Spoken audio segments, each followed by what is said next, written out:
Okay, so med assets going down to a 15-minute chart. What you'd be looking for really at point A, and this really applies to people who like to take positions at the end of the trading session, for those who are interested in that. Fairly widespread up, increasing the volume, and then the market just turns suddenly weak right at the end. It's got quite a high volume. Okay, that's a weak bar at A. It's not a strong bar. Okay, the volume's a bit too high, way above the average, and you've had a widespread up. Gap down next day. Look at the volumes nothing.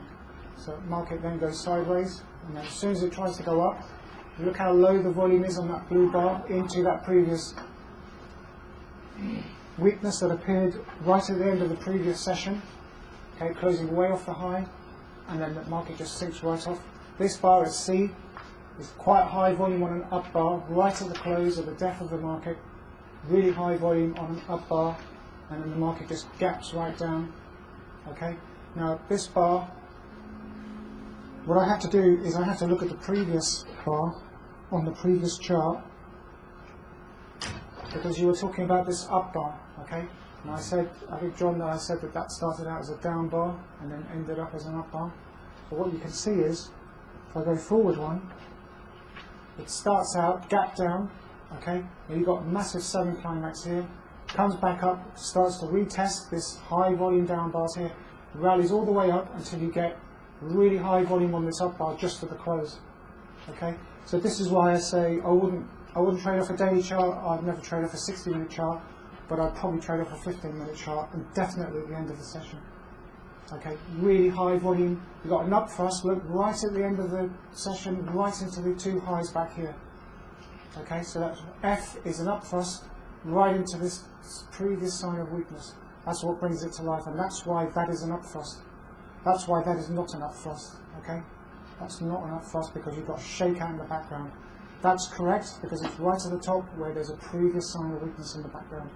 All right, so when you see point F, an up thrust into a previous high where there's high volume and weakness, that brings that to life.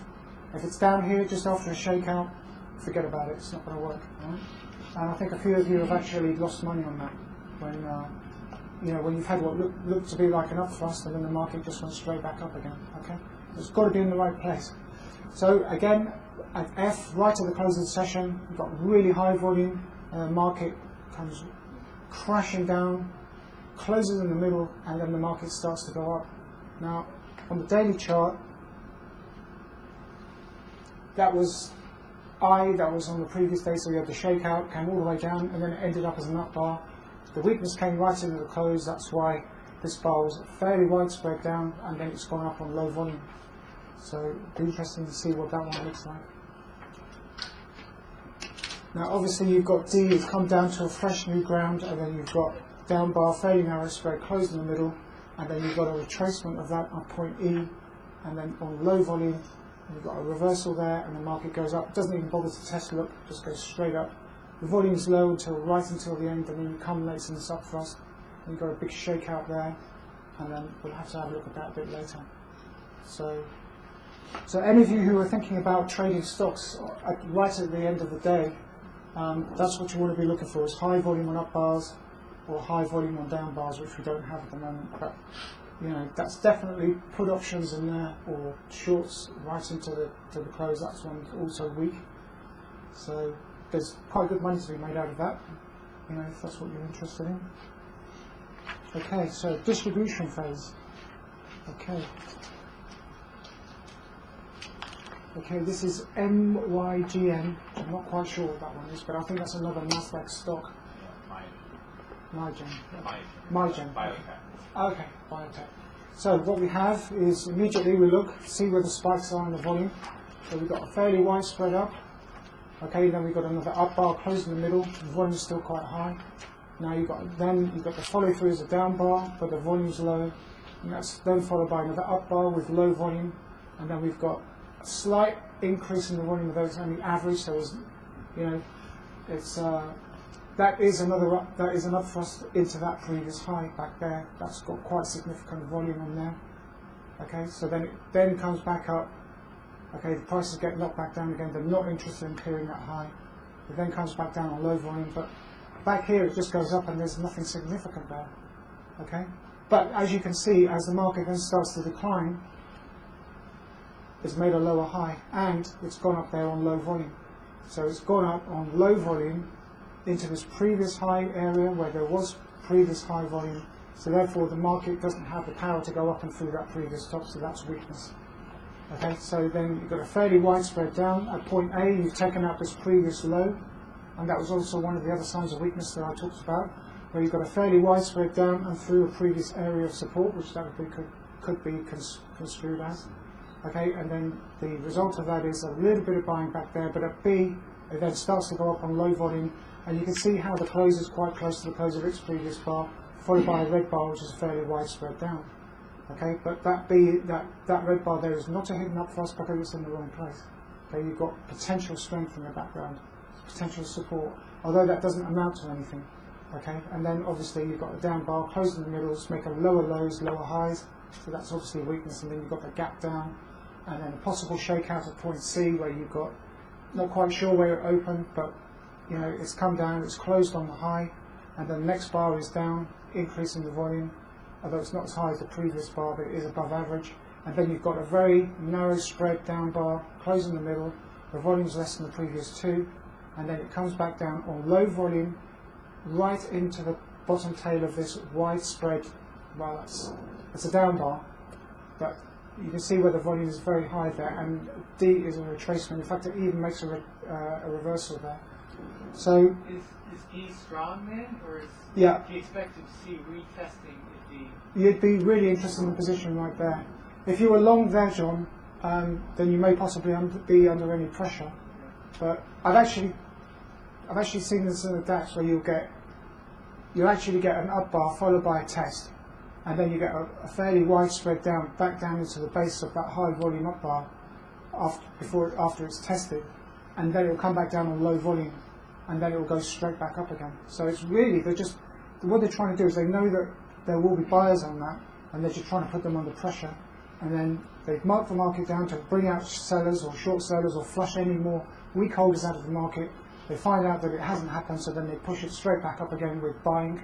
So what they'll do is they'll short sell into bar D, push the price down, find out if there's any other sellers that are willing to join them. When they find out that it isn't, it's probably absorbed straight away. The next bar is up because then they reverse their positions. It's tested at point E.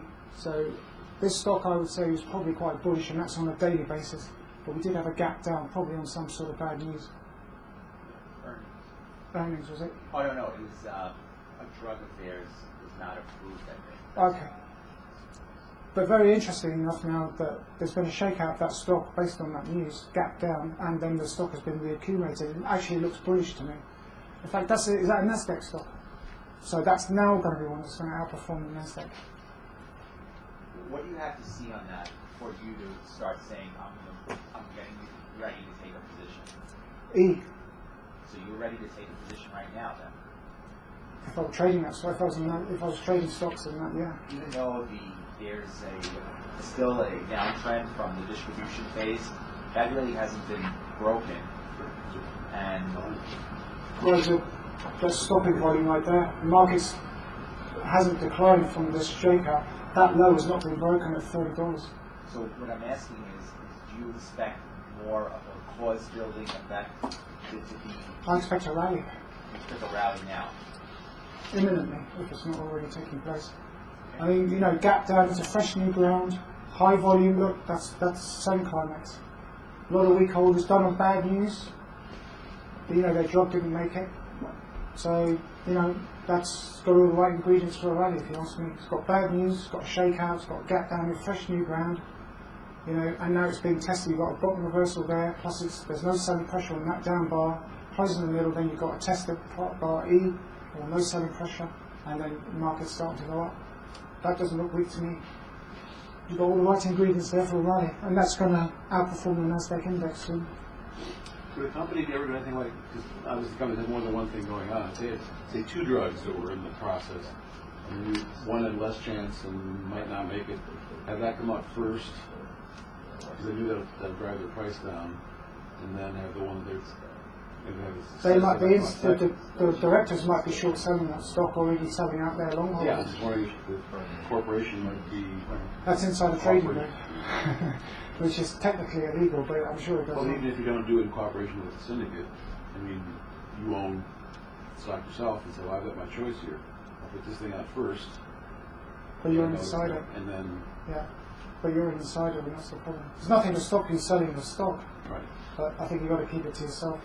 You know, don't tell anybody what you actually got. I think if you go back to, who was that woman, the interior designer? That Martha Stewart. Martha Stewart. She knew somebody who was an insider who was selling out their stock because of some problem with the drug. And he phoned her up and gave her a recommendation to sell. Nothing happened to him, but she got clobbered. Right. But, you know. So, anyway, again, going back to the Nasdaq with Knightsbridge tankers versus the Nasdaq, you've got, I placed the cursor on this up bar. I've also synchronized the cursor on this bar. So as you can see, the Nasdaq is still in an uptrend, whereas the stock has topped out already. So the stock has actually topped out there and is actually declining whilst the market is actually going up. And then what it does is it comes back up quite high. It's got widespread up, quite high volume. That bar, that's quite high volume, but it's fairly average in relation to the other bars. So you've got a fairly widespread up with a top reversal almost. And you've got another weak bar there on that blue one there. And that must be volume less than the previous two because there's no blue bar there, so that's 1, 2, 3 back, so it's 1, 2, 3. So it's on that bar. It's still low volume on an up bar, although it's not less than the previous two. And it's actually underperforming. So this stock, Knightsbridge, is actually, as of Friday, is actually underperforming the Nasdaq index. So that's a stock you wouldn't want to have in your portfolio if you're a 401 or whatever. Another example, obviously, of when stocks will top out or bottom out before the indexes, which is quite interesting. That's another way to save yourself from getting burnt. Question. Yeah. If that were a 15-minute bar at the end of the day, would that be an option where you would maybe go long for the opening of the next day? On that one? Yes. No. Widespread down, increase in the volume. And if that was the end of the day, a 15-minute bar, you would. I think we might look at the 15-minute chart, next chart or so. The next one may be a daily, the next one might be an hourly. But we will see it at some point. That's the weekly. So in the longer term chart, you've got a big shakeout at point A, which goes back to March, and then you've got a retracement at point B, which is on lower volume than this sort of widespread down, and then at C, it's also tested again. But now we have a top reversal on this week, so I would expect it to now revisit these lows at point A at $10. That's what I would expect looking from that. So it's come down, stopping volume. They've tried to test it. The market, the best it can do is go sideways. And now it looks to do on this week we actually have a top reversal right there. So you said it was tested at C. Yeah. That would have been a failed test, right? Well, the next day was up. Well, the next week was up, so it went down. The volume on C, there's lots of sellers there. Yeah, but look at the volume on C relative to bar A. Yeah, that's the number 6, and it's also down there, but the volume is still quite high. So the market goes sideways. They try it again. There's just no response. I would imagine that from point D would have been your best opportunity for a bullish response to that, but it's failed already. So I think the stock is quite weak, and there's probably no way that I would even consider going long on it. So if we blow this stock up again, we blow up the chart. Now, okay, so I've got a couple of lines on there. I think that might be the crosshairs. That's July's price bar. What I have done is I've drawn a line on that high back there, on that top, in anticipation of possibly the market pushing up through there and then testing, but at point C it didn't, it just had a widespread back down through it, so then that would cancel that line out if you had that up there. What you'd expect is low volume down bars if that was genuinely strong. As you can see, it's a fairly widespread up, the volume is a little bit high, but it's just above the average, There are higher volume bars in the background, but what you wouldn't be expecting is that point C is a widespread down. Okay. That's why you want to wait for that. That's why you've got to wait for it, yeah. And then if it positively responds to that, instead of being a widespread down off the top of that high, then you'd be looking for an entry to go long. But obviously it doesn't show you that. So it looks to me like a fairly widespread down. It's looking weak. You've got now a top reversal in the background. D is now a weak bar. We're fairly widespread up at B, and then it's tested. That's fairly bullish. That's why you get the next leg up, but then the market peters out just over this top. That could be a run up and going for stop losses, or even try to bring in uninformed traders into the market. Okay. That blue widespread up bar is not necessarily weakness, but what turns it on its head is the fairly widespread down closing on the low. So if that bar would have been genuine strength, the market would have carried on up, and it would have tested and carried on up at some point. But it didn't, because the response to that widespread up was down. The market must have been weaker. But at point D, you've got to be pretty sharp, because that's your entry point for put options or short selling or selling stock futures or whatever. Very interesting. It makes that high or quite high volume, and then at A, you've got an upthrust there. As it tries to go up, the volume's not high, it's still below average. It is actually closing on the low, but it's trying to penetrate that, but there's too much resistance on there. And then I think you've got no demand to follow it. So you've actually got a no demand bar there. So you've got an up bar, no demand, and the volume is less than the previous two. So that high is definitely not going to get taken out. But there's no selling climax back here. Yeah. Does it take double A's? I don't know. If it does, I have some double A's. That's something weird, okay. Are they rechargeables? Only if you have an LR44, which sounds to me like a camera battery. Does it? Machining or sort of that. Okay, so I've got to use my fingers now. You may have a camera battery. The laser dot. Can you? On one of them, on a London symposium or something. Right. Okay. So what can I use? Okay, I don't really have a stick, so can't really use anything. What about that? My watch strap. Why not? Okay, so we've got. Actually, Look, I'm not pleased to see you, okay? So we have widespread up, quite high volume, and then it starts to come up on low volume. Then we have an up thrust into the top of this line. You've got no demand to follow. The market sinks down. There's no selling climax, but as it comes down on low volume, especially here where this becomes very strong, so the effort is to push it through, but the result is that the market was weaker than they thought. Okay? So D, very weak bar. You've got 1, 2, 3, 4, 1, 2, 3. Oh, it is low volume on our bar, I misread it. Okay, so that's no demand bar. You've got a top reversal right in the background. You've got weakness there, and then the market's just sinking right off. So that's on the daily chart. Sebastian, can you go back there real quick? Sure. When you look at bar B, isn't that a little suspect, B as a boy, that here you have this huge volume, you know, there's lots of power there, and for it to stop just before your 16 line, it's got to be a little suspect to begin with, right? But the spread is wide and it's closing on the high, and it's tested right afterwards.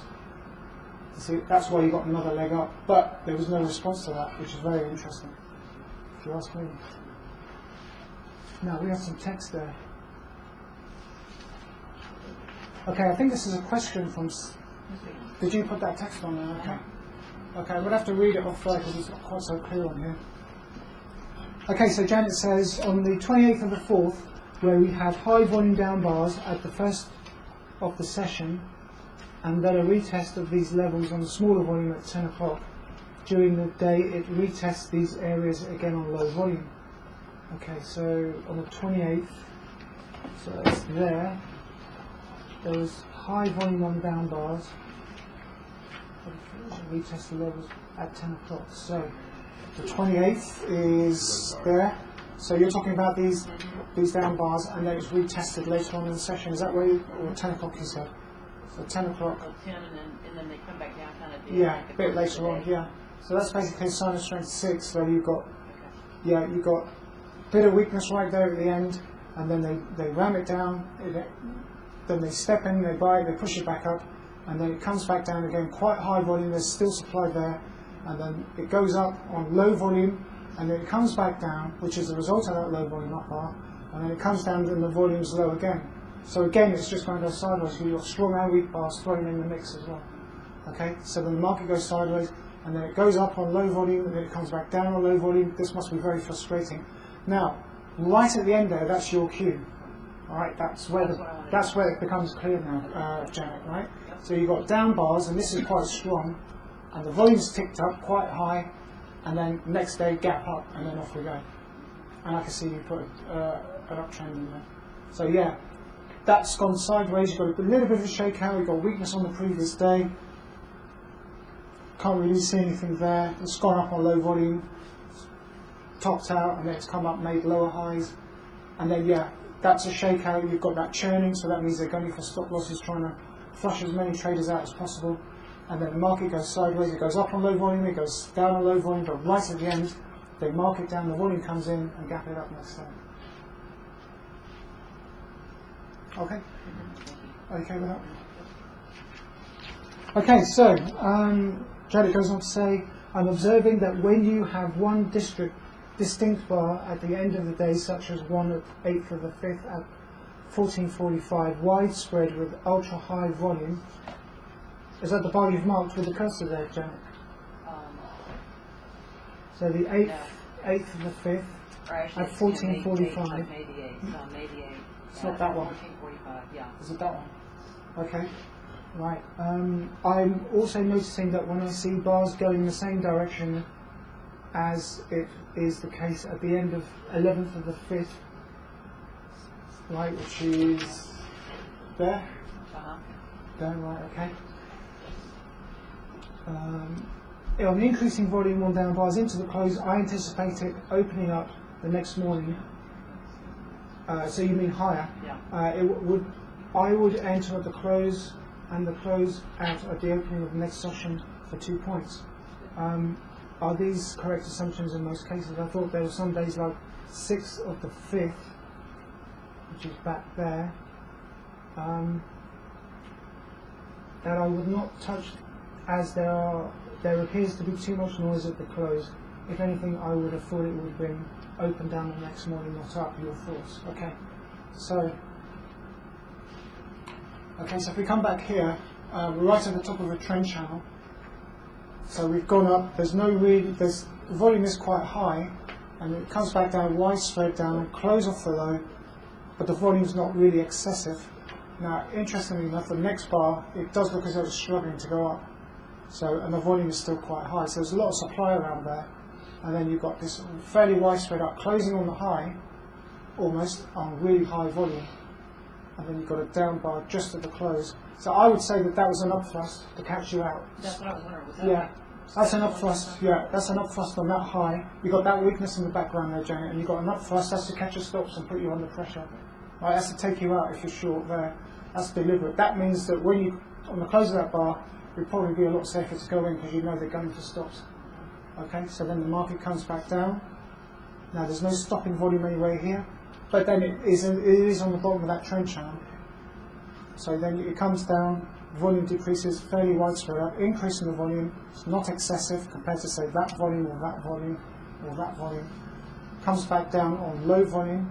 Okay, test that bottom of that trend channel, and then right at the end of the close, I'd say that was probably gunning for stops, trying to mislead as many traders, whipsawing, probably just marking the market around for orders, pools of liquidity. You've got up bars, so it's not really significant on there, but being at the bottom of the downtrend, I'd say that there probably was some sort of support on there. But I wouldn't trade in that. Me neither. See, that's I wouldn't bother. that's a lot of noise. Yeah. Just these are wide spreads, and they're gunning for stop losses, trying to flush as many people out. Yeah. But you know there's something going to happen after you see that. So then the next day you've got a fairly wide spread up, quite high volume, and then you've got another high volume up bar, closing in the middle with the next bar down, and you've got a wide spread down, but then the volume decreases. Then again it bounces off the bottom of this trend channel. Now you could actually go long on this red bar here, because I think it's down on volume less than previous two. In fact, it must be, but it's really quite low. It's much less than the average. So it's right at the bottom of the trend channel there, Janet, and it's a down bar, narrow spread, close in the middle, and the close is quite close to the close of its previous bar. But what brings it to life is this, and you've got an old low in the background. So that could probably be your entry point. And you ride it up, you've got quite high volume as you marked it off here, that's weakness. Okay, now the market's struggling to go up, it's going almost sideways. So yeah, they're distributing it right to the close. The next day is a gap down bar. It then goes up on low volume into a previous high volume up bar, so that's weakness, as you know. Comes down, bounces off the bottom of that trend channel. You've obviously marked the high, but it bounces off that, so it gets rejected, it doesn't go up and then start testing off that. So yeah, and then you've got the quite high volume, you've got really high volume on these down bars here. So that's pushing down. So that's quite weak as well. They gap it up to catch you out, obviously, but it won't last long. You know what Tony was asking, on that before, and I just wanted to make sure that at the end of 5/11, on May the 11th, those three red bars, Seb, where you have increasing, you have increasing volume, and then that last bar, which is more of a narrow spread on that real high volume.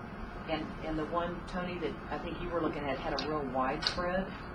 And if it has a real wide spread, I usually stay away from it. But Sebastian, is that a correct assumption that, yeah, it's the weak. narrower the spread and the higher the volume, I'm feeling a lot more comfortable getting into it. Yeah. To go long the next morning. Or going long that night and then get out the next morning. Yeah. That is weakness, no question. And as you can see, as it gaps up the next day, that's really just to put you under pressure. Obviously, if you were short on that, you might be under some pressure, but it does retrace back down there. But at the end of that day, if I went long, right there, yeah, you've got a double top in the background. Not sure I really want to go long on that. I mean, what's that, an hour? She's talking about the 15 minutes. overnight. the overnight deal. Yeah, the overnight. You could go long. I mean, fairly widespread down, close on the low, quite high volume. I would like to have seen it like that bar if I was going to go long. Okay. I would say that was weakness there. It did gap up and then come back off again, so that confirms that it was actually weak, which obviously you wouldn't know the night before.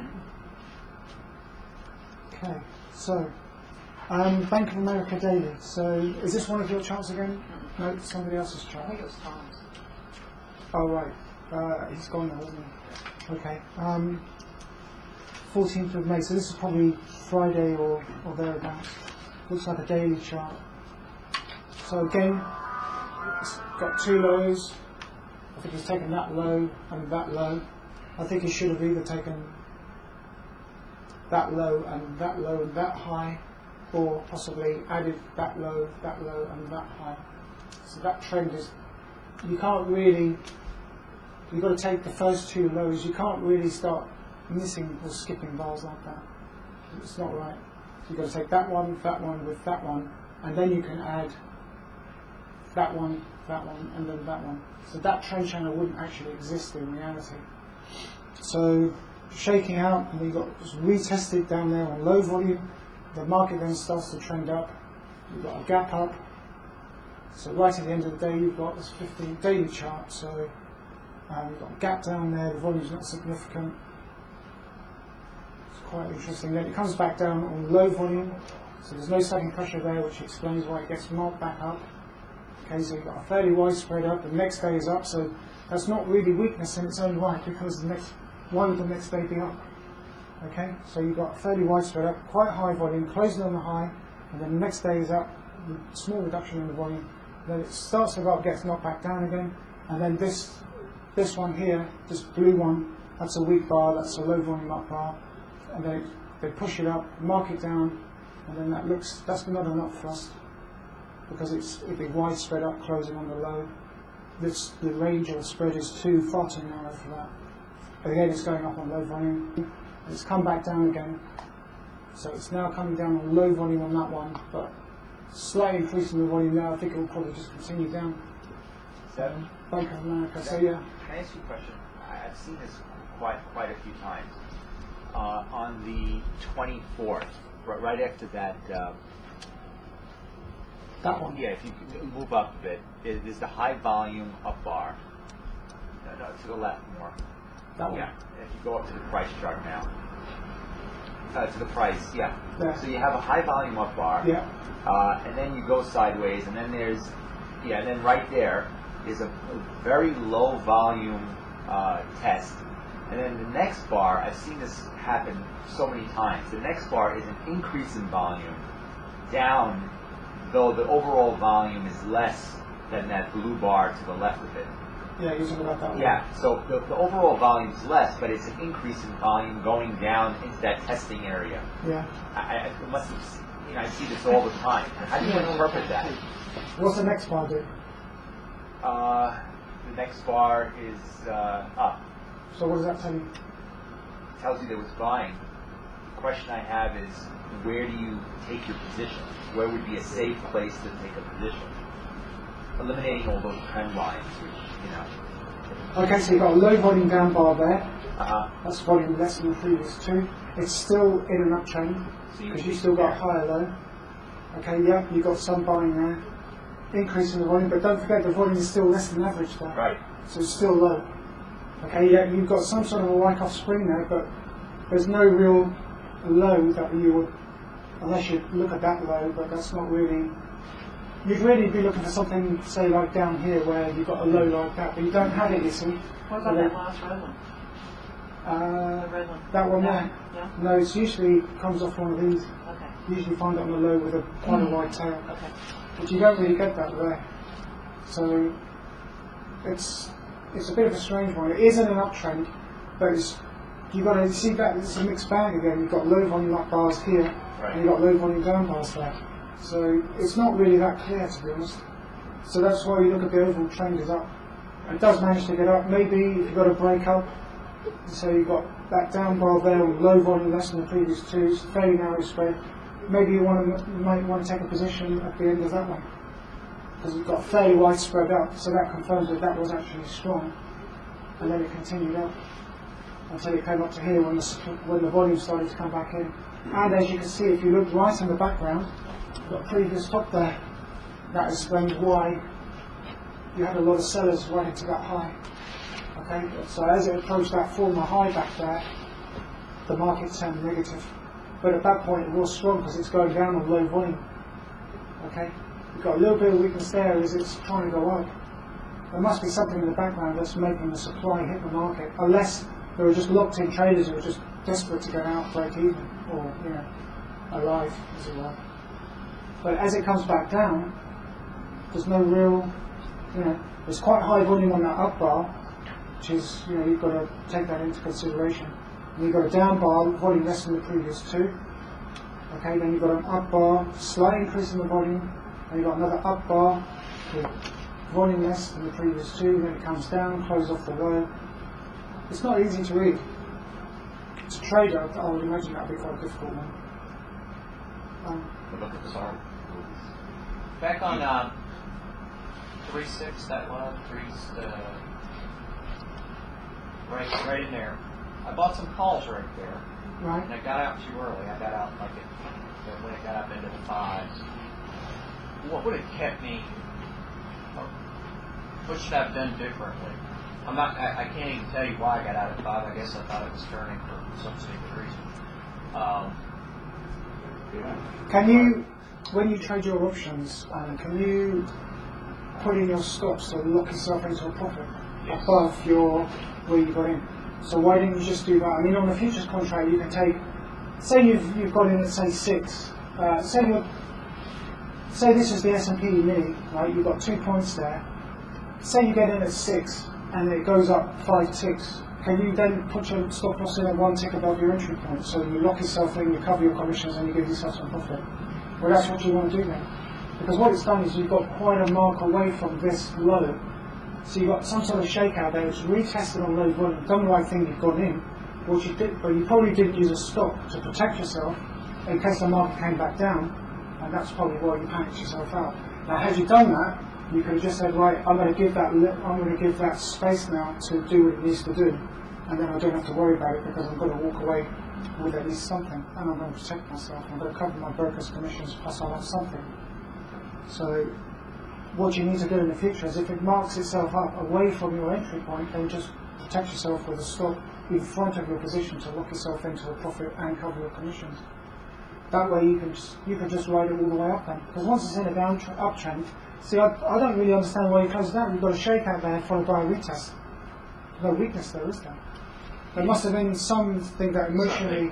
Something outside of it was emotional. Emotional, yeah. You got yourself out because of your emotions, yeah. And It was a banking stock had gone up, and I was just flexed here. yeah, there is some weakness coming in the market, but look at the I result. felt lucky.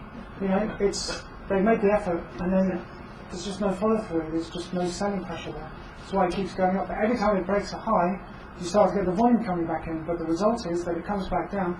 Even if you drew that line on the top of there, look, it's bouncing off it really, isn't it? So they're using that as support and resistance. They're breaking through on this one, which explains the high volume, and then it comes back down. It's not really selling into that, is it? I mean, look at this one here. Look, comes back down, low volume. Here, comes back down into that high. Leg up, then you bring up your line. Comes back down, bounces off it really. That one, it gets broken. So They did on that area, 323 area. They did the exact same thing as my previous question before. You had two down bars, and then you had a low volume down bar, and then an increase in volume that gapped it down to test that area, and the next bar is up. And they did the exact same thing a few weeks later. I mean, it's the same exact maneuver. yeah. Bring it down, they gap it down on higher volume, and the next bar is up, and then it takes off from there. So now that you've seen it and you recognise it, you can now take advantage of it. If it happens again. Well, I'm sure it will happen again. You know? This market does repeat itself, not exactly the same, but the principles appear on a regular basis. One more question on this. At 317, I think. 17th of the 3rd, March. Yeah. Yeah. There's actually in the VSA indicator, There, no, it's pointing out the next bar. that one. Yeah, that's Okay. correct. And I'm just picturing myself, had I been in this trade, don't know the right side of it, and I've seen these two bars that are closing way on the bottom, you know, and then we're getting into an old top. But then I see this bar here, where the volume is less than previous two. It's an up bar though. That one has bounced off that high. If you draw your line there, John, that's bounced right off it. And so the fact that it's an up bar, that wouldn't be a concern for you? No, because look, it's got a bottom tail, and it's below the previous bar. Tom would say that's a test, especially if it's on low volume. See, it starts off as a down bar, ends up as an up bar, and Tom is quite happy that that's a test. That's one of the 9 wipe-off tests, but I'm a bit more strict than that, personally speaking. But you know what you do when you're at home, that's your business. But Tom would say, yeah, that's a test, and that's why he's marked that on there. But you've got strength in the background, Right. and that's really that's where is it? Yeah, you've got a little bit of volume coming in on the other side as it tries to clear this hurdle. You know, you draw your line, and then it gets tested. There's just support on that, and there's probably support on that as it's a bit higher up. Tom's trending system would have kept me in that trade a lot longer. Just allowing one down bar. Yeah. Yeah. But what I tend to do is I just lock myself into a 1 tick profit, and then I just let it run. You know, and then as long as it's going up, you don't really have anything to worry about. So Bank of America daily. Now he's obviously put these lines in there for some reason. Not quite sure why. And they're not here, so it's a bit of a shame. sense. So it looks like maybe those are Fibonacci. Yeah, that's okay, that's a retracement, isn't it? So it's come back to a 50% retracement. Okay, so he probably wants to know what it's going to do off this 50% retracement. So it's gapped up. You can see quite high volume. That's quite a bit of weakness. The market's come back down. It's then gone up on quite you've got to look at the blue bars because they're the up bars. But there's weakness now in the background. Don't forget this is not an up thrust because there's nothing in the background, okay? So it comes back up and comes back on low volume. I think one or two of these bars have got quite high volume on it, so that's quite weakness. Right at the end of the session again, this is an hourly chart, right at the end of the session you've got high volume and an up bar, gap down, the market then trends down to this 50% retracement.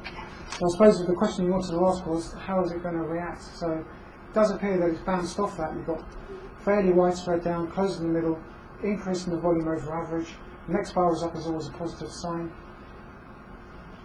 And then you've got a down bar, looks like a test, and you've got another down bar by the look of it, although it's got a top tail, increase in the volume, and obviously we've run out there. So I think that would probably go up from that, probably bounce off that and go a bit higher. But how much higher, I don't know. But just what you're looking for is low volume on these up bars here in a downtrend. See how it's all red, all those diamonds are red, and then all these blue bars are the ones that you really want to short on. So the longest they're going up on low volume, I think that one is, and then there's a bit more supply on that right before the end of the session. And then you've got this weak bar just at the end, and then it sails on down. That was the open. The next to the last bar is weak, but then it doesn't go down, right? I think there's a... That one? Like, no, the red one right there. This one? That's a weak bar with the strong volume. Well, you see, the problem is that it's a down bar, and it's got quite high volume. So And then the next bar... you can't really see it because it hasn't really done anything. So the market was still open, I think, when we took that screenshot.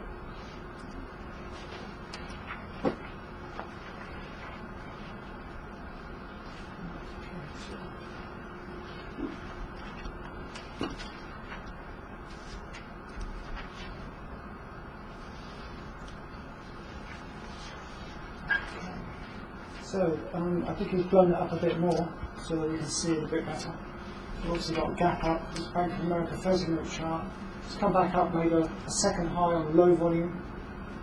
Okay, so it's back into the previous high volume up there bar area. So it's gone up on low volume, ticks down. I think he's really interested in what happens on the 50% retracement. So you've obviously got the open of this down bar or down day is closed in the middle, fairly widespread down.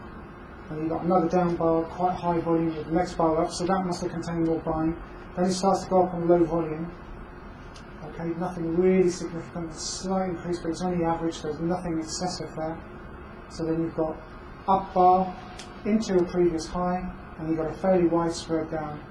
So yeah, that looks like to me a top reversal in the 30-minute chart. You've also got these weak bars here where they do struggle to be going up, and it's in a downtrend as well. So maybe that's something else. You know, you've got another weak one there, you've got weak one, you've got that one's a weak one. So when you've got these red diamonds, you want to just consider just going short on those. So that looks like, the trouble is with that is that the spreads are not that wide, so it may well not respond to that. But you've also got this in the background. And then it's coming down, there's a low volume down bar there, volume is less than the previous two, and then the market's ticked up from there. So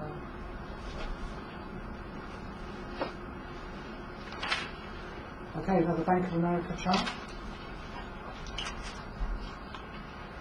Okay, this is a 15-minute chart, so interestingly enough we have a slightly different picture here. Again, we have a downtrend, it's only 15-minute. The market's quite high volume on this up bar just before the close of the session. The market started out down and ended up, and then it comes, next bar is down, closing off the lows. Quite high volume, and you've got high volume on that up bar. There's a lot of supply around just at the open here. Okay, so and we have a fairly widespread down. The volume starts to decrease, it's less than the previous two. That results in the next bar being up, also on low volume. It then starts to tick up to this high, but then we get not a test bar, but it's a down bar, narrow spread, close off the low, and the volume is higher. It's less than the previous one, but it's higher than the third one back, second one back. That's not a test. Then we have what starts out as a down bar and then closes as an up bar, and the volume is less than the previous two, so that's another one of Tom's tests. Okay, now that allows the market to come up, take out that high, but what's the volume like? The volume's quite low. Okay, so it doesn't appear to me that it's got really the strength here to stay above that. So obviously it comes up, another up bar, low volume, closed near the low, narrow spread. That's not a no demand bar. Sorry, Tom would call that a no demand bar, but I would just say that that's a low volume up bar, that's just a weak bar, no response. Should we widen up and then start testing, which it doesn't. So there's been no response from that, from this effort to come up here. And it comes back down, a little bit of buying on that one, and then there's no selling pressure, less than the previous two on this down bar. And you've got a slight increase in the volume over the previous bar, but it is still very low compared to the average. It's closing in the middle with the next bar up, increasing the volume on this up bar, and then it starts to go up on low volume. So this market's just going to go sideways from this. Is just, just going up and down and up and down. It's trying to take out the highs. As it comes back up, you've got selling pressure into that old previous high, so knocking it off the highs, and you've got a fairly wide spread down, increasing the volume, and then look, you've got a quite high volume on this up bar for this 15-minute. That's really quite significant, so I would have expected the market to continue down on that 15-minute chart. I have pulled a line from over here, just mentally from over here at 513, and just pulled a straight line across. From there? No, down. Yeah. That one, yeah, just pull it straight across. Yeah. If you had put a line Right there, yeah, right there. that would have been rejected. That would have been your... Well, I mean, I was using that for the next day, over there where it came up to the top. Okay. Yeah. Tom actually had this horizontal line put in so that he could see that if a market dipped down into a previous high volume down bar, it'd be easier for you to see. Well, easier for him to see. So that's why you've got the live price cursors. It's actually could be quite good. If you've got, say, like a shakeout and it comes back down, you've got the live price, you can actually see whether it's down into that shakeout area. And then you can see when it's going to test and then go up, if it's going to do that.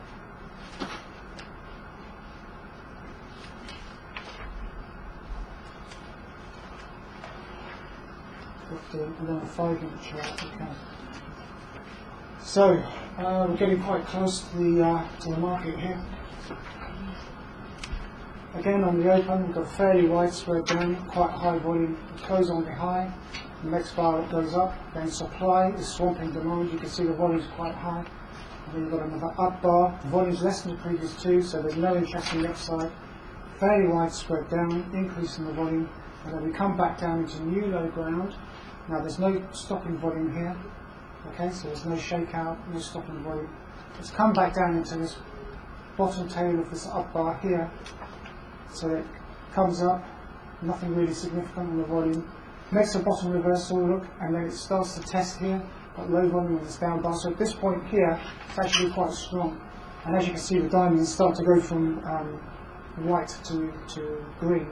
So that's actually a fairly strong point, but a fairly good shakeout in the background. It's come back down, made a retracement, you've got a bottom reversal, then it's tested. That's your entry point if you're interested in it. You can take it up to the top here. Tries to clear that top. Nothing really significant there. Comes back down. He's obviously drawn his line. Now, very significantly, you've got another up bar into this previous top, and then it comes down, it makes another test, it's down bar.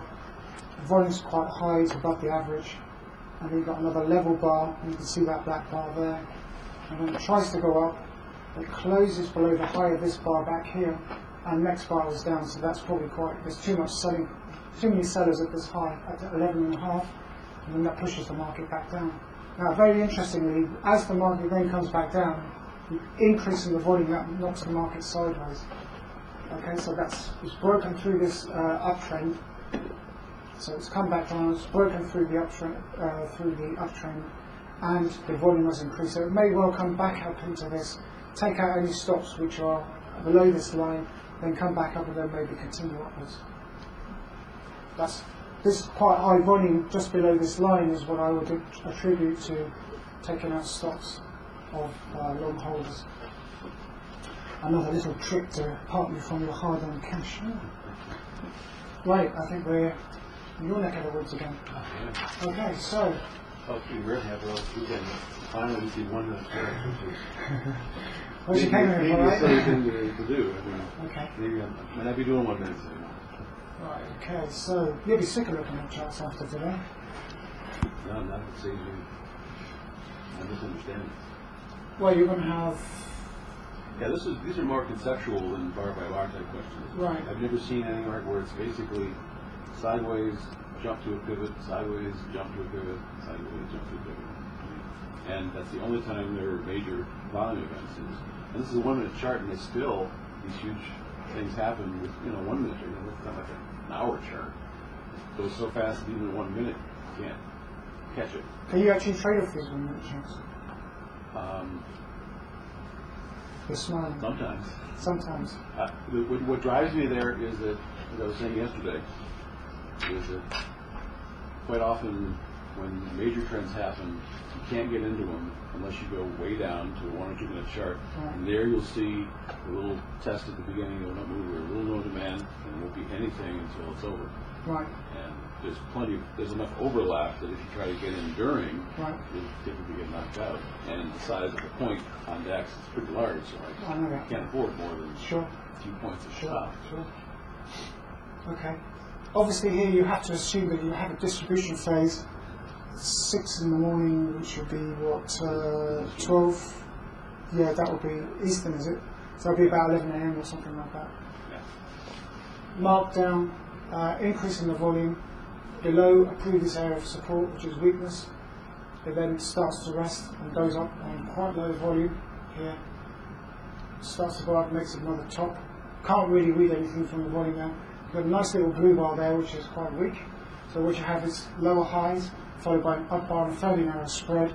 And unfortunately, I can't really see what the volume is on that, but it must be very low, back here someplace. And then the market then takes out this low, which shows its weakness. Okay, and then obviously it comes back down when the volume starts to come in, knocks the market up. You can have accumulation and distribution phases quite close to each other, I reckon, on this one. Fairly widespread down, volume increases, next bar up, that's probably a good sign, but then it goes sideways, comes back down, slight increase in the volume, just ticks back up on low volume into this area. So you've got a retracement back up into this high, after you've got this weakness back here, a little bit of stopping volume on that. But look how it's making lower highs. Okay, so lower highs, lower highs, lower highs, and then it comes back up, and then it ran back down again, takes out this old low. Okay, so that'll take out a load of stops, margin calls, whatever they want to do. And then it comes back down on low volume into this low back here. And then you're looking for these red bars to get in on possibly. Down bars, close in the middle with a fairly narrow spread, something like that. But as it's made a new low, it's now into new low ground, you're going to have to assume its weakness. Obviously, as it tries to push back up, you've got a bit of selling there, it caps it, knocks it sideways. And then it tries, can't get over that high, so But you'd be very, you have to be pretty razor sharp to trade off for some of those. That would have been a good one there. I can see. The fact that it picks those levels to corkscrew around, is that simply because it's self-fulfilling prophecy that everybody knows what pivot levels are and so they use them? Ah, you got them there, right? Okay. Yeah. So it breaks support 1. That comes up as resistance. So there'll be short sellers on that. I didn't actually see those initially. So yeah, you can see how it bounces off. I mean, you couldn't really use the lines on the highs and lows up here because that wouldn't really work. You could possibly use it on that one, that high for that down bar there, but there's not really too much in there that you could probably use. Probably you could put your line under there and look for that rejection there, take a few points out of it. But yeah, so it's pushed down through this support and it's used it as resistance. That's support resistance trading basically. Right. Support 2, so yeah, obviously must be a down day.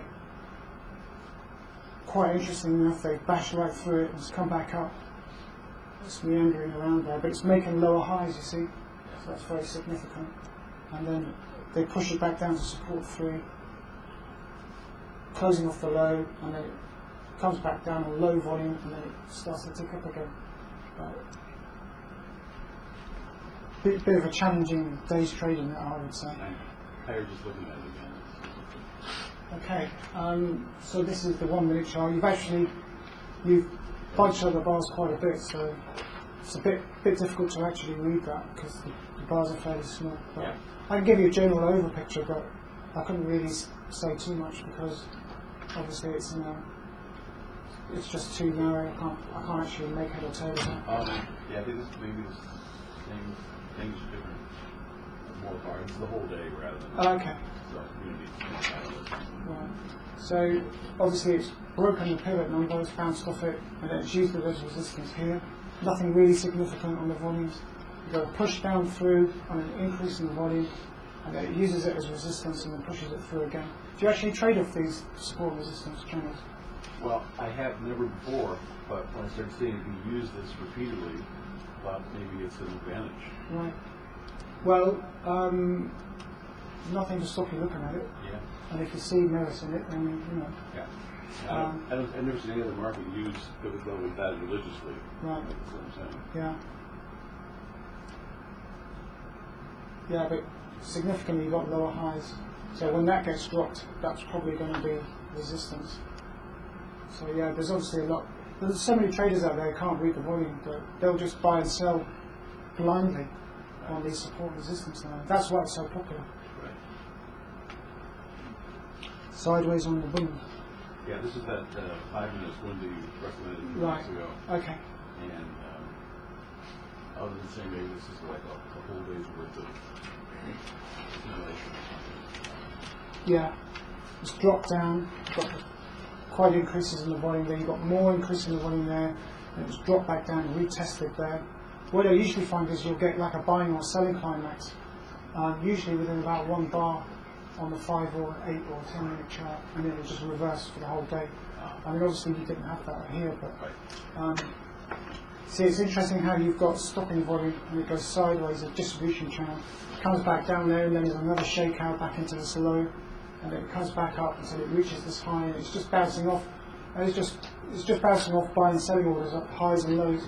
See, that's what it's doing. You've got buyers on that low, which explains the high volume down bar, close off the low, and then it comes back up, and then it's bouncing off that. So that's all that's going on. Then you've got another one there where it's bouncing off that and goes up.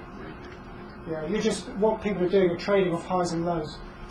Like again there, they've taken that high and they're just bouncing off it, and then it comes back down. It bounces off that low.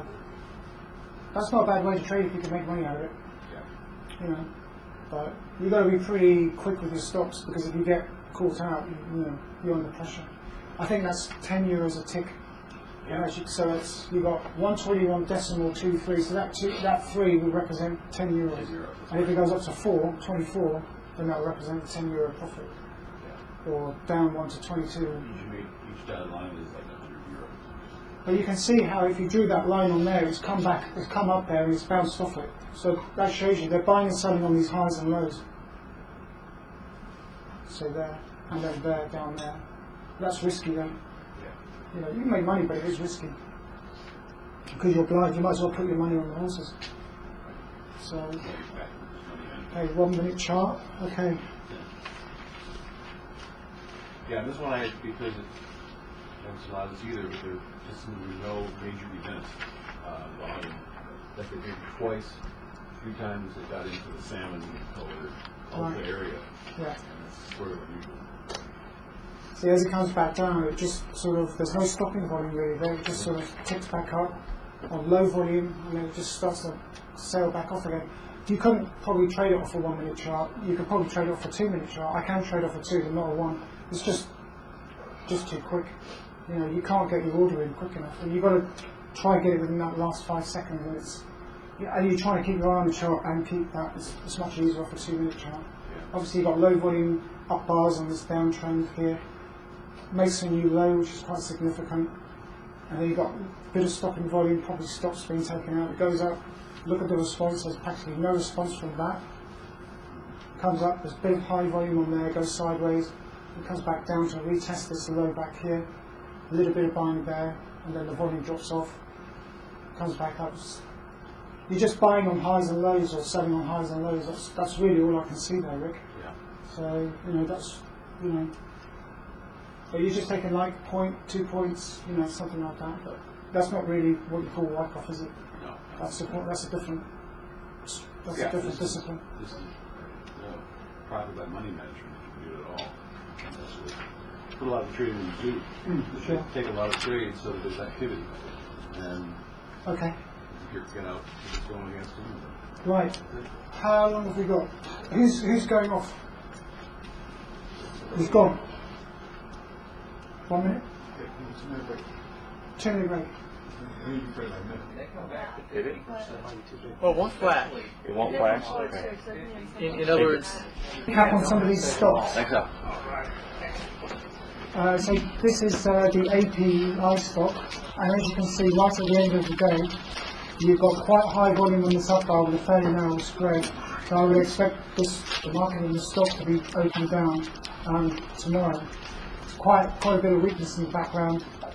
There you've got up bars closing off the high. You've also got supply swamping demand. You've then got quite a low volume up bar there, volume less than the previous two. It then tries to go up on low volume, and then right at the end, looks like it's been artificially supported, and then you've got quite a bit of selling right at the end there. If we go back to a daily chart, again, it's probably going to open lower, but it may well come back down to this level here, and then may well go up. Can you see that right? Okay. So I would not be surprised if we see down bars or low volume closing in the middle over the next few days of this coming week. So if we look at Goldman Sachs, that was another stock. That's now looking weak on the daily chart. Okay, so I would expect that one to come off as well. Let's see what the specialist's been up to. Okay. Okay, whilst I'm waiting for that, I think we just arrived there. So again, we've got down bar, quite high volume. That's not strength, that's weakness there. So I expect Monday to be down. It's in a downtrend. It's just bounced off the top of that downtrend. That would have been a nice little short bar there. It's gone up right into the top of that trend channel and it's bounced off. Okay, that's another fairly weak bar. That's not a test bar there. So it's coming down. The volume is increasing. Fairly wide spreads, as you can see. That's a wide spread. That's an average one, so this is probably going to carry on, come off, at least make a 50% retracement. Okay, so you're looking at 132 probably there as a target. The MA daily, that looks like it's testing, so that actually does look like a test there. So that's MasterCard, isn't it, MA? Right, okay, so MasterCard is looking a little bit strong at the moment. It's quite handy when you can actually see the close. Okay, so we've got a topping out there. That looks like quite a weak bar. Got a fairly wide spread down. When it comes back up, it starts to test. Then it comes up into the previous. Okay. Okay, so it comes back up into this top back here. So we've got this high, and it comes back up. It gets rejected. Now that does look a bit like a wipeout spring, but to me that's in the wrong position. So then the market started to go up, and that's a weak bar as far as I'm concerned. Started to go up and then ends up as a down bar. Okay, so you've got that top of the background, it can't get through that. It's probably going to come back down to this level here, the 170.48. Okay, then there's the MDAS. Okay, looks like a little bit of weakness right there at the end, but it may not be anything significant. Slight down bar. Okay, you've got this widespread down, closing in the middle, and the market comes down. That's a fairly strong bar. You've got no selling pressure on these. You've got no selling pressure on that bar. It's looking quite strong. You've got a push up. Couldn't quite make it over that high of the closing bar the previous day. Comes back up. It does get rejected, but I think it will actually move up. Okay, let's see if we can. Can't actually. It's going to struggle to get past those. You've got an up thrust right down the background. It's going to take a lot of buying pressure to put that back up there. It's going to have to come back down and test and then regroup and then try push up through it. You might see that with a wide spread. Okay, so I don't really see any initial weakness here at the moment. Okay, my gen, that's looking 1 hour chart. That looks quite weak right at the end there. Quite a lot of supply. Just drill it down to a 5-minute chart. Whilst we're waiting for that, we can look at pot. Pot now is still in an uptrend, but it does now appear that a weak bar has appeared. But obviously, it's too early to actually say it's going to definitely do one thing or another. So don't have a chart for that. So spider on the daily chart, and now it looks as though it's going to continue to come down, probably break that low back there. Okay, fairly widespread down, round about the average volume. You had low volume on an up bar on the previous day, and then you've got a down bar, so that's probably going to continue to come off, so the market is actually looking quite weak. Now, interestingly enough, on the 30-year treasuries, you've got a down bar, close in the middle, and the volume's less than the previous two. I would well expect that the top of that trend channel to get broken back there. Okay, so let's see if we got, now we have it. So we've got a little bit of weakness just there at the end. We've got a down bar, close in the middle, the volume's quite high, that shows there's quite a bit of supply around on that. Could well, I would not be surprised if it opened down on Monday tomorrow. VCCF daily, fairly widespread down. Now it's taken out this low, that's a big sign of weakness. So you'd not be looking to go long on this stock. On the 15-minute chart, just wait for that to come up. I'll move to CERN on a 1 hour. So down bar, fairly low volume, and then you've got low volume on that down bar. So a little bit of resistance as it tried to go up and through that, got knocked back down again. The volume isn't really high, shows no selling pressure, that's why it's come up and it's pushed through. But as it's come up and tried to get through this previous high, the volume's come back in, it's got knocked back down again. But that's quite high volume on that down bar. So I would expect the market probably to continue up. It's also got high, low, higher low, higher low, higher low, higher low, and then you've got a slightly lower low. So it is actually in an uptrend at the moment, just there. So you probably could not expect weakness in this market at the moment. Okay, so what other stock have we got? I think I looked at APEI, that looks bullish to me. So now what I'm going to do is I'm going to bring up a chart, and what I'm going to do is I'm going to show you how I started to mark off and send these to Tom. So it's a 5-minute chart, then we'll look at a 10-minute, so there's not too many bars on it. Okay, so I'll just wait for this to come up.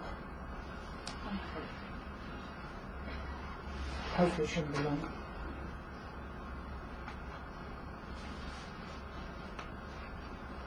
Right, here we go. So what I used to do was, let's just see. So we'll just bring that down to where that bar starts. So 50 bars, okay. So what I'd then do is I would take a screenshot, I would bring up my program, PageShot Pro, and then what I would do is I would print that to the imaging program, and then I'd blow it up. Now, so what I'd do is I'd have Tom's book quite handy.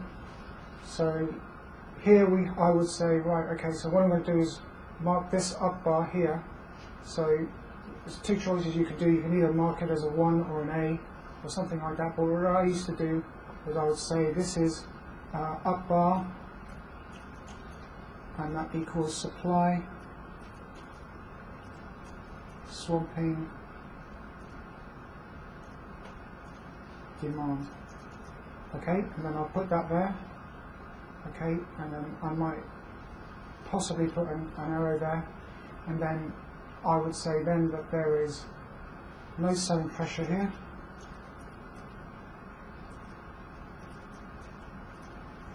Okay, so on that example, and then what I might do is put that down there, and then I might put a line coming up to where I meant for Tom to look at, and then obviously that's there, and then I'll go back and I'll continue. So as the market, so that's rising now on, so now you've got a top here, you've got a top back here. Okay, so I've messed that up a bit, so let's just put that back on right here. So now we've got up bars on low volume into a previous high volume up bar. So what you would say is that this would now be, I think we could just look through this, and then we can say when we've got a retracement, signs of weakness. Okay, so that would be, okay, so it's a principle 2, sign of weakness, so I could say Number 2, SOW. That's another way I could just put it. I could just put it straight down to the actual numbers, because I've got the numbers. I can look them up. But the good thing about doing this is that it will actually make you go back and look it up on the sheet. So it'll actually draw into what the numbers are, you see. Then what I would do is I would say, right, okay, so this is not a no demand bar here, but it is a weak bar. So you could put weak bar. Because of Tom's eyesight, what I'd have to do is, make the text fairly large, so I might put it down there, and then I might do that. You might think about selling on a bar such as that. Then you could say, on this one, so you've got wide, spread down, taking out low. Okay, but really what you're looking for is you're looking for the principles, okay? So then this would be, you could say that if there was a support line there, it's gone through, but it hasn't gone through on a wide spread, so you're actually looking for principles. So what you could say is no selling pressure, so that would be correct. You've got a sign of weakness there, number 2. On this bar here, you've got up bar, supply swamping demand, that's why it's got knocked back down again. Market has recovered to follow that. Now we're in a downtrend, so then you can say, right, okay, no demand. Okay, so then what you could do is put that up there. So now you've got low volume on up bars, so you can say, right, that's no demand, that's pretty much no demand, but it's also weak. And then, although you haven't really got no demand, you've got low volume on up bars there. The volume is pretty much around about the average. But because you've got the weakness now that's in the background, it's trended down, you're actually looking for weak bars, not strong bars. As you can see here, right down here at the lows back here, what you could do is you could say, right, breaking lows,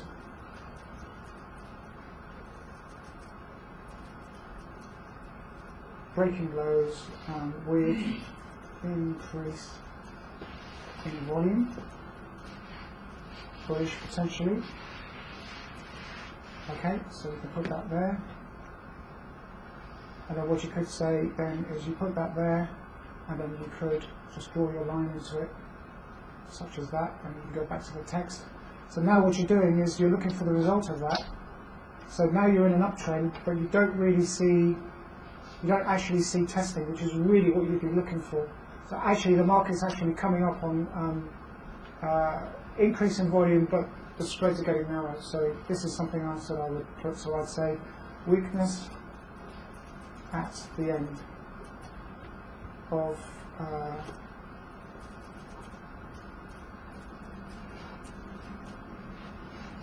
weakness at the end of the trading session, and then you could do something like that, and then you could just mark that off there. Okay, so now you'd expect maybe the S&P to come off tomorrow. Okay, so what I do is I do something like that. I put the principles in, sign of strength, no demand, test, whatever, and I'd mark those off. I'd print that off, and then I'd send it off to Tom, and he'd say, yeah, it's right, or no, it's not right. When I first sent them, they were rubbish, really bad. But then I got better, and I got better, and I got better. And then maybe this is how I got more or less to the point where I was.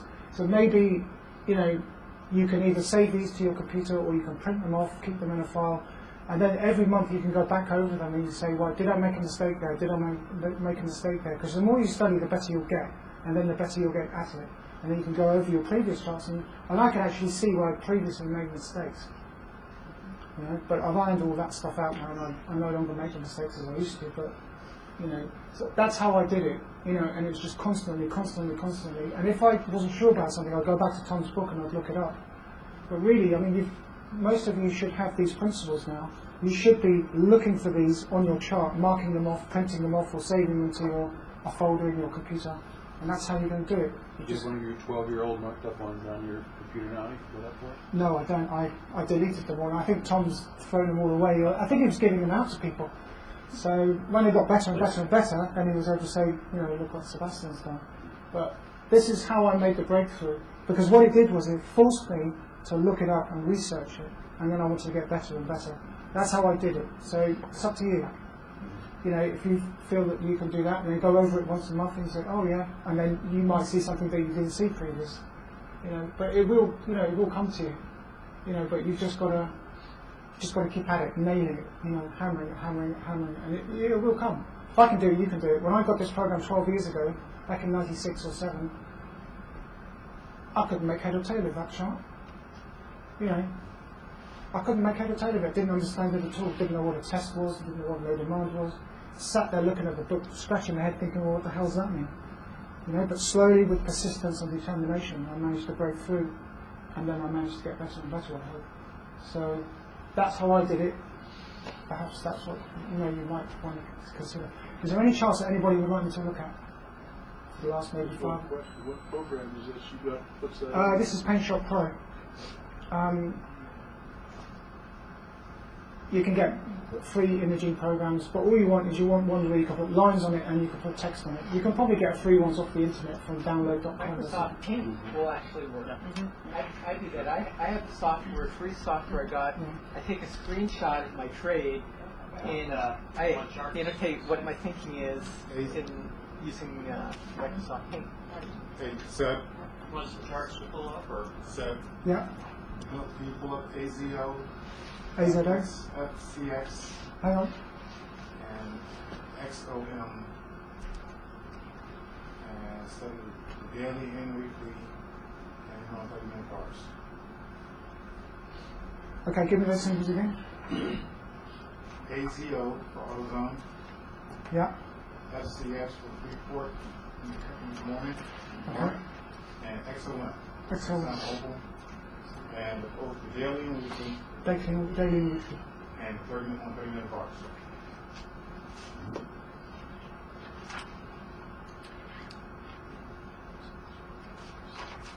Right, AZO, that's come in, so we'll look at that on a weekly chart.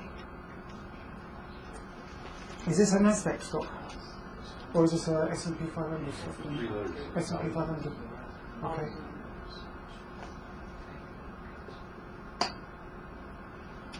Right, let's see if we can just make these happen.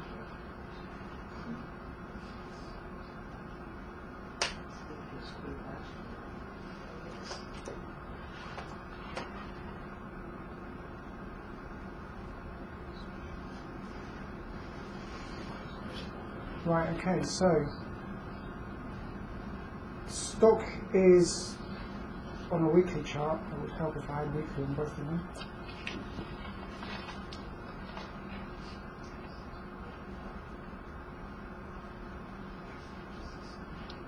It does look as though on the stock we've had quite a widespread down, quite a high volume.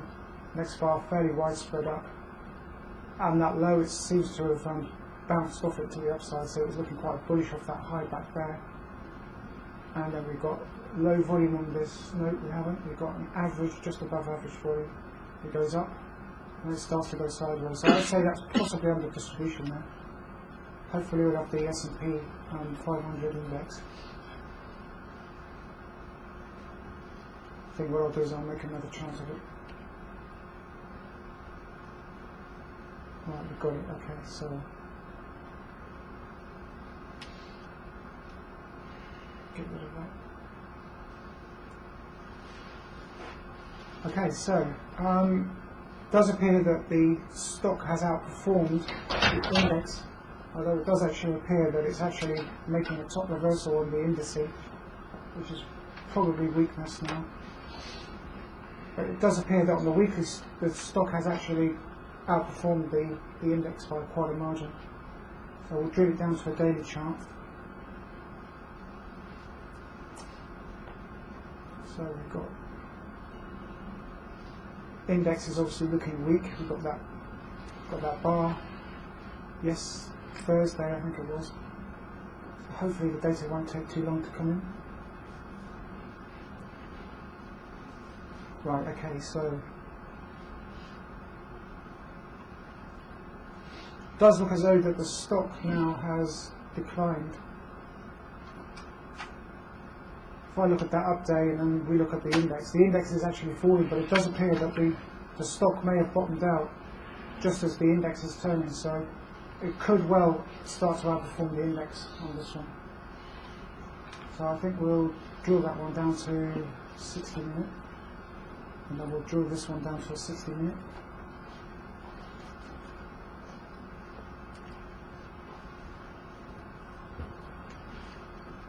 Okay, so the last active trend is that high, and that low.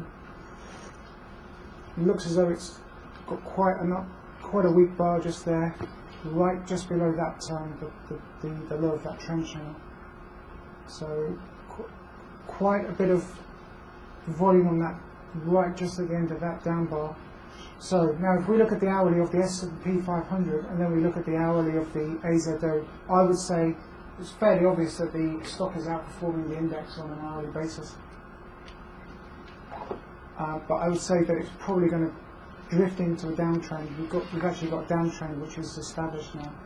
I'll just mark that off. Okay. Just in case I have to look at this in the future. So yeah, on the hourly chart, the stock is outperforming the index. As you can see, the index is falling. We've got buying just at the end of this session here. We've got quite a bit of volume on this down bar, and then the next day is a wide spread up. So there was quite a lot of buying just right at the end of the close on the 13th of May. We've also got the same day, we've got a wide spread up. It's coming down now on low volume. That's a fairly strong bar. So it doesn't appear to be selling. A little bit of weakness right at the end there. It may drop down on Monday, but it'll be very interesting to see if it actually rejects the top of this trend channel.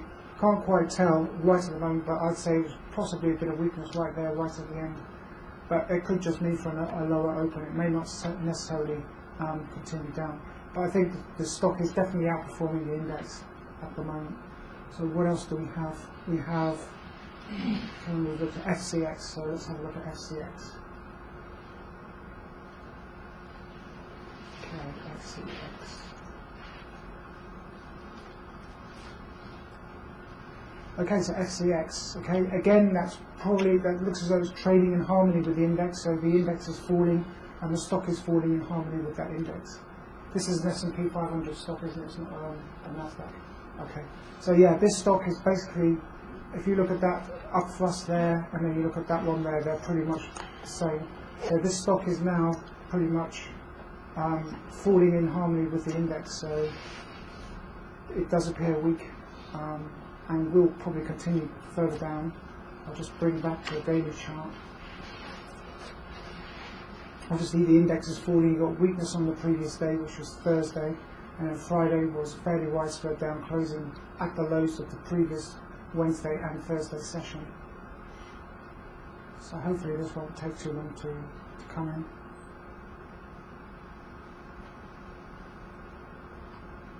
And I think the XOM was the other one, so it was just a daily and a 60 on that, wasn't it? Okay. Okay, so we may have to come back to that XOM. Should be a little bit.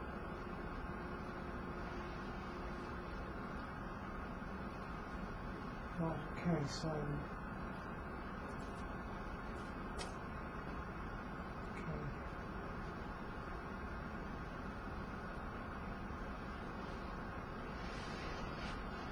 I'm just waiting for this data to come in, so hopefully it won't take longer than a few seconds.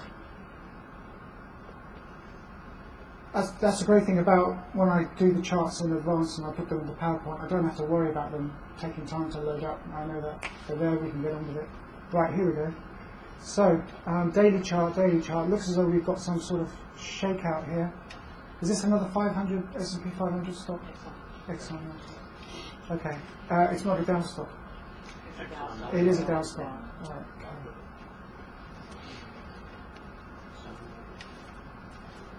Yeah, I thought I recognised it somewhere. Okay, hopefully this will load pretty quick. It does look as though we've got a fairly wide downward. There must be some sort of news, maybe earnings report or something attached to that. Right, okay.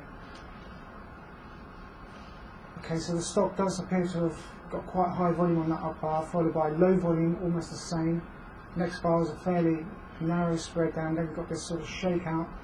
Now on Friday we've got a down bar, a fairly narrow spread, closing the middle with an increase in the volume, so that should be interesting. Now the Dow Jones does look, so you've got low volume on that up bar. It does look as though the Dow Jones is going to continue off, but it'll be very interesting because I'm not sure that Exxon will be continued down as well with the index. I wouldn't be surprised if it did actually, because of this widespread down, if this is genuine, close with the equal close of the previous bar. Wouldn't surprise me if this just came down a couple of bars and then started to go back up again. It does appear that it may have shaken out as the index is still rolling down. So I could well expect to see that this stock will outperform the index in the future. Okay, has anybody got any questions? Or I have one. Back at kind of the end, when we're looking at that end of day strategy, and one of the ones that I'm still having a little bit of problems with is where you have a it'll tick up and then you'll have a widespread down. right? And some of the times you've been saying, well, I think that's weak, and then some of the times I've heard, well, it's going to probably kick back up, or that's strength, and I'm still a little bit confused on At the end of the day. at the end of the day. If we can find some that just have it where it's Okay. Just going to wait for this doctor, the data to come in. Unless I can find another one.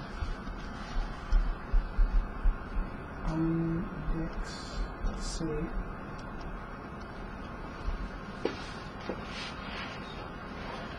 Right, okay, so what we have back up here, Janet, is we've got actually at the top. We've got supply swamping demand, the market's then gone sideways. Right at the end then, we've got an up bar on a narrow spread closing in the middle. And as you can see, the volume is very high there. I would think that would tick in. Yeah, so that one's fairly obvious. But some of them are not always obvious. Right? They're not always obvious. Right. You've got a low back down here, the market then ticks up and then starts to come back off again. And as you can see on this bar, you've got a down bar, the close is quite close to the close of its previous bar. Look at the volume, look how high the volume is, quite high. I would have expected that one to tick up. Yeah, so that's another one that's fairly obvious. But you've also got buying on that down bar, you've got a low, you've got a bottom reversal there. I mean, you could really, the spread is very wide, so that's valid now, because trade data tells us that. But right at the end, it's ticked up and then it's come back down on quite high volume. So now you can see that stock is still bullish. So, I mean, you could probably make $50 out of that. But like at the end of, like this next one said, at the end of the 14th, the very end of the day of the 14th. that one, that's really the last bar. That's the one that really Oh, I'd look sorry, at. on over here to the very end. That one. Oh, wait. This one? No, it was on 511 511. at the bottom. The 11th of the 5th. 11th of May. Right, okay. Okay. That was. We'll talk about that one. No, gosh, when you moved it, I lost it. They were all at the very top, and then one had ticked down. And it was on that. Well, now this one we've already done. Okay. Come on over. Was it a different stock? No, it was on the same chart. Do I go back another day? Yeah, maybe another done. See, on that one, you've got topping out phase just before the end. And look, that's really high. That's an obvious one. That's obvious. Yeah, that's nice. That's a really nice setup. That's really obvious. You're not always going to get that. That's like, as somebody says, they walk through your living room. Elephants walking through your living room. That's quite an obvious one. You're not always going to get to see those, but when you do see them, then that's when you've got to take full advantage of them. Because, you might not see that for the next couple of days, and then, you've got to be sitting on the sidelines maybe, waiting for another opportunity to come. So when you see these, Janet, you've really got to, you've got to really take them. So very interesting how the weakness appeared right at the end of the previous day, and then the market came down, and then the strength reappeared right at the end of that day, and then the next day was up. But will you keep going to the right a little bit on this day? This is the one that we're on now. There? Keep on going to the right. Okay. There? I'm sorry, to the, Go back a day? no, the other way. Forward a day. Go forward, sorry. Okay, keep going.